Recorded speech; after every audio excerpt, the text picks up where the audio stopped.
Yoga problems. Oh, got him. Indeed, I got him. Oh, I had a little mini layover there, layoff, whatever you want to call it. I was out of town. I had things to do.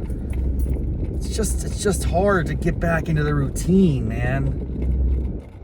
Oh.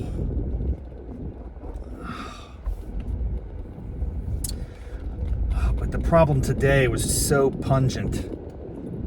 Oh my gosh. It was just cutting through my nostrils from the moment the class began. I think you know what I'm talking about. I'm talking about olfactory situations. And I'm not talking about the type that you probably think I'm talking about. It's not that type of show, people. Come on.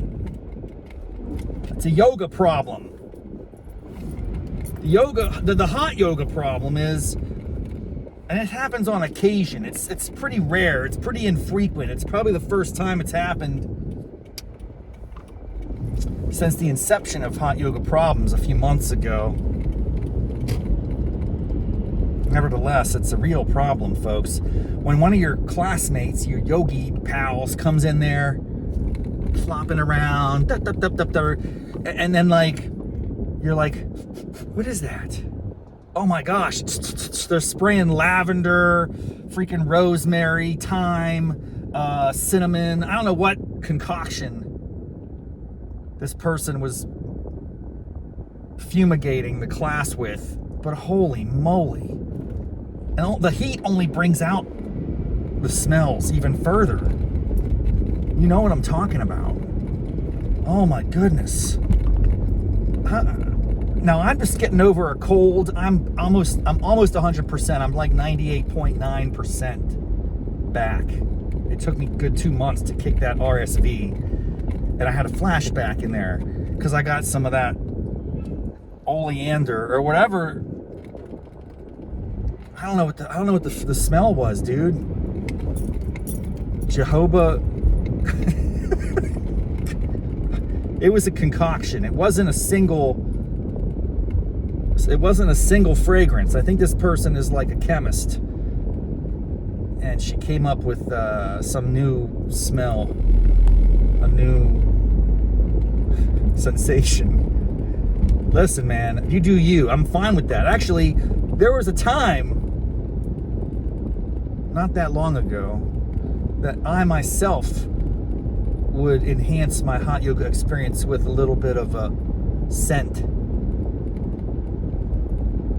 But it was a scent that was over the counter. It wasn't a concoction that I created in my kitchen like a freaking meth lab.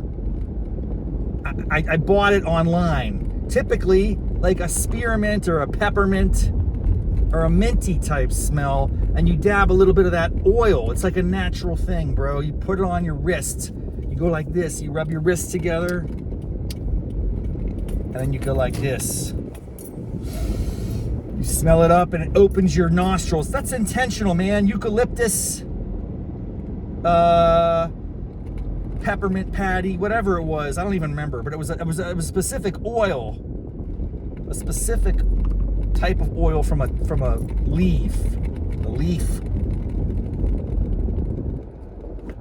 But that's not what I was dealing with today, man. I was dealing with some concoction. I think that lady was like dipping it out with a ladle this morning. It was like a plaster mix and mud. Good times. But I don't know how you feel about that. It affected me initially, but then I think what happens, and this is true for almost any smell, no matter how offensive or striking, within a few minutes, I believe your body normalizes. This is a human condition. We're able to adapt and adjust to smells, even atrocious smells. It wasn't an atrocious smell today. It wasn't like it was off-putting. It was just awkward. It was unusual. I couldn't put my finger on it. I couldn't put my nostril on it. I couldn't quite identify it. It had a bit of a flowery yet spicy element. I don't know. It was like a potpourri, homemade. I respect it. Maybe she should bottle that up and sell it. Maybe she's advertising. Maybe I should broach the question, hey, that's a beautiful fragrance that you've created. Are you a perfumer? You know, there's like people that do that for a living, like they mix and match all the different smells of the world. Got me thinking, maybe next time I go, I'm gonna roll in the class with some Brut 45. What's that called, Brut? Was there a number after it, or was it just Brut? You know what I'm talking about, fellas. I mean, if you're from the 80s and 90s, this was very popular. Brut, baby. Old Spice with the little ship on the bottle. Oh, man. What if I roll into the next hot yoga class? I'm just, you know, lathered up in Old Spice. That's the scent of the day, ladies. Deal with it. I'm going to do this, man. I'm going to go in there. I'm going to see what people say to me. I'll say, this is oleander and a fromage. I can come up with some Italian words and stuff. I'll make it sound legit, man. And I could sell it on the side. This is the hot yoga enhancement. I don't know, man. I guess what I'm saying is, it's an interesting idea to use oils and scents to enhance the hot yoga experience. It works for you, but just keep in mind it also is having a negative externality on the rest of the world. So to the extent we try to limit that in my life, I would advise against aggressive use of smells. But that's just me. Rob Raffety, Hot Yoga Problems. Okay, quick ride home. Until next time. Namaste, mofos.